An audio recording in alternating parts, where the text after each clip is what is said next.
You ask Tiger to solve. This deals with linear equations with one unknown. The final result is x equals 125/2. Let's solve it step by step. Group all constants on the right side of the equation. Add 50 to both sides. Simplify the arithmetic.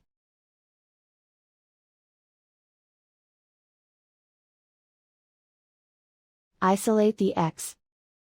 Divide both sides by 4. Simplify the fraction. Find the greatest common factor of the numerator and denominator. Factor out and cancel the greatest common factor.